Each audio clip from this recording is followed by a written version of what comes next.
Welcome to another episode of KTM Summer Grill, where today we're going to chat a little bit about the future stars of Formula One. My name is Simon Chapman, Supercars reporter for speedcafe.com, and today I'm joined by Mark Webber to chat about everything F2 and F3 related in 2021. Thanks for coming on board, Mark. No worries, mate. Yeah, good to see you.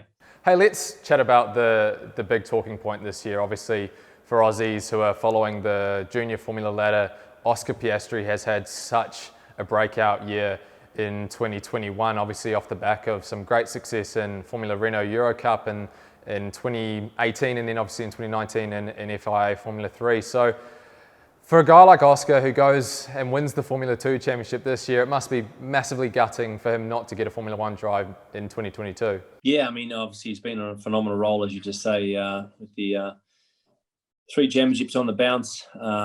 Couldn't have done a great deal more, and it was really the way that he dominated really the Formula 2 championship this year was pretty spectacular. He wanted to put the salt in the wounds of I think the decision to some of the I suppose the authority that he felt that he deserved a seat. We all know that I think there's no one questioning that he deserves to go up to Formula 1 next year, but it's just the way the market rolled out on the F2 calendar, and there just wasn't many seats available. It just was the rotation just wasn't there. So yeah, he certainly went on a bit of a rampage to finish the year off, and yeah, just dominate that, as I said. So that was really special to see, with the 5 poles in a row and then plenty of wins and fastest laps, and obviously no one in the field really had an answer for him, which was brilliant to see. So, but yeah, obviously the market wasn't there for the start of 22 next year in terms of Formula 1. But, Alpine have been sensational. Got a very, very good program lined up for him next year in terms of preparation for 23. The interest, to say the least, is pretty phenomenal. The emails, even just breakfast this morning coming in over here, is pretty exciting for him. So, whether it's on the commercial front, whether it's on, people want to get in behind him, and obviously this is all in Europe, not obviously commercial sponsors. I'm talking about just the industry as a whole. There's certainly a lot of interest in him, which is great. Alpine are aware of that, and they're reacting, which is sensational. You obviously work pretty close with Oscar, and it's pretty evident that he's pretty well grounded, and it looks like he's surrounded by all the right people. I really liked his comments following the last round of the season in Abu Dhabi, where he said, got nothing left to prove. I've done everything that I can to get myself into a Formula 1 seat. So I guess it begs the question, when's it going to come? Is 2023 his year? Absolutely, that's a must. It's the latest that has to happen. I think we're all aware of that. So yeah, 23 is the latest. But there could be opportunities, of course, before that, which you never know. He's in a good position. He's going to be doing a lot of mileage next year, and he's, of course, highly motivated and hungry. I think he was sort of torn. Of course, he wants to go back and quickly see the family, but he's a bit of a workaholic too. So that was, he's got to go back to Oz for a quick pit stop, but he's back in February pretty quickly and getting into the work. So yeah, he'll be ready to rumble, ready to rock and roll. And as you say, he's coming across very well. He's obviously as humble as he can be with his achievements. Obviously, he's got to sort of sing his praise a little bit, because obviously as a driver, you've got to make sure you amplify your position as best you can, which he's doing in a very humble way, which is completely in Oscar's own authentic way, which is great to see. I wouldn't say it's about the people around him. It's about Oscar, really. I mean, he's doing all the hard work and all the heavy lifting. He's doing the brilliant work, doing the talking on the track, and really the fastest way through. I mean, we knew that had to get through Formula 3 in his first year. He didn't elect to do the 2 last races last year in preparation for this year, which Norris did.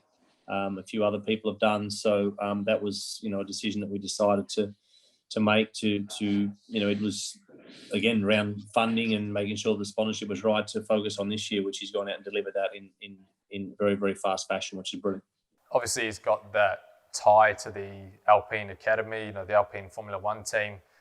Is there a little bit of a concern that he could sort of get lost to Formula 1? We're seeing Esteban Ocon's doing a pretty good job at the moment within the organisation. French driver, French manufacturer, makes sense to have that sort of link there. Fernando Alonso he's only just gotten back to Formula One and he's not really showing any signs of slowing down. Where's the opportunity for Oscar going to lie, do you think? I think that, it's all relative. I mean, those guys are performing well, but you never know how well until someone comes in and does a different job, right? So, it's that'll be measured throughout the year, see how their appetite is. Obviously, as you say, Esteban is on a long contract there. Fernando's performing well. But, of course, the Alpine are under no, illusions that the ball is firmly in their court and the pressure is on them to find options and make decisions for Oscar's career, because he's delivered everything they've asked him to, and it's up to them to now work with Oscar and ourselves to make sure that 23 he's on the grid at the first race. I guess if there's any sort of consolation in all of this is that he's going to be working close with two great drivers in Ocon and Alonso. And I suppose maybe focusing on Fernando more so. What can Oscar learn from a guy like him? Oh, it's a good point. I mean, plenty. Fernando's very experienced. Obviously, he's a wily old fox. He knows how to put together a weekend. He knows how to put together a season. He knows how to develop a car. So these are all, key attributes that, it's great for Oscar to have some exposure to. Oscar is a very switched-on young cat himself. We've seen him he not just put a lap together. There's plenty of drivers out there that can bang a lap together. Obviously, we know that even on the Formula One grid. But it's about the racing. It's around, the consistency, around sensitivities to all circuits, and those sort of things which Oscar's worked hard on. So being around Fernando is something which is a real privilege and a pleasure. And, Oscar will be soaking that up as much as he can. Obviously, back in 2017, we saw Charles Leclerc win the Formula 2 championship, and the following year, George Russell win it, both in their first year of competition. And both of those guys were touted for great success in Formula One, and we're starting to see that.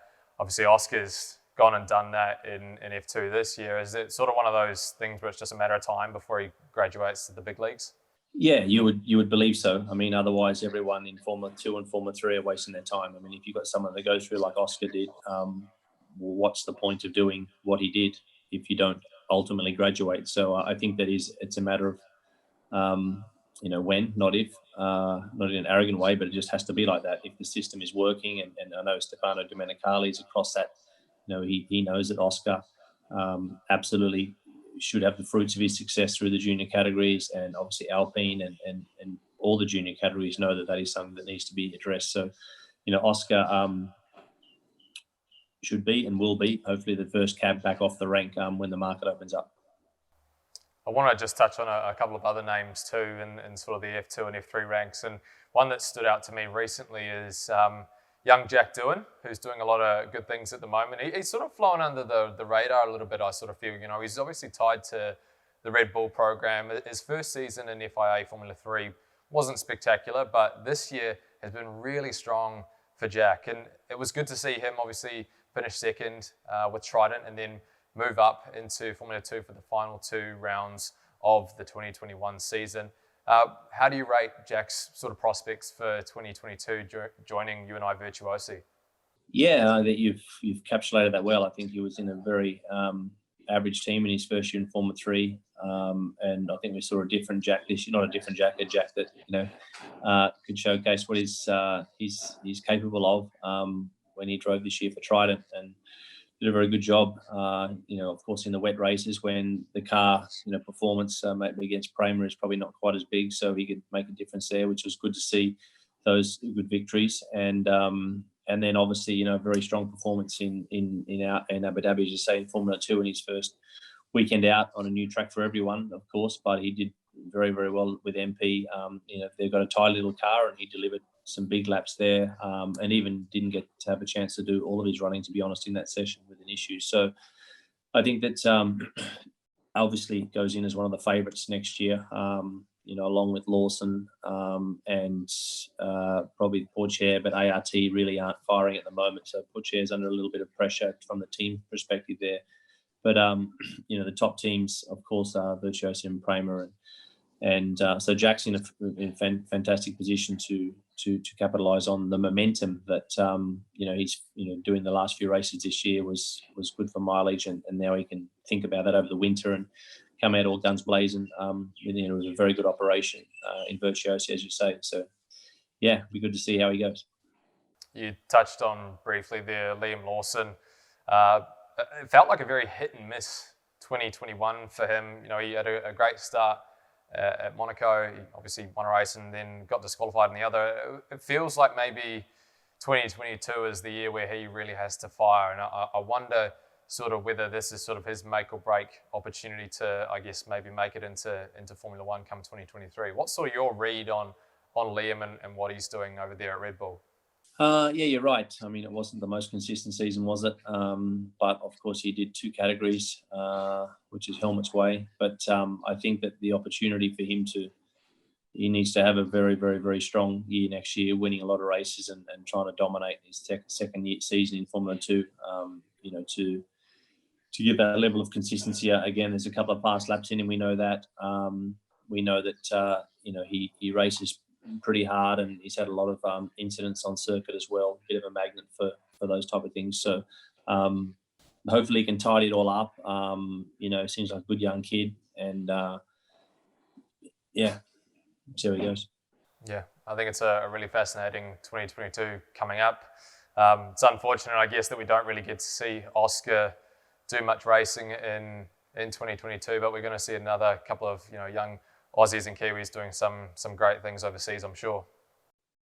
Yeah, absolutely. There's a good little bunch coming through now. It comes in waves, doesn't it? Sort of they come and go, but it shows obviously when you get to that last part, obviously the kitchen gets a bit hotter, and of course then even into Formula One, obviously is totally the next level again. So I think that of course, my interests are with Oscar, and very interested to see how he goes in terms of his final preparation. He's got the key to the door now. He just needs to open it up and do that final preparation, because, as I say, more he couldn't have done in terms of his junior category career.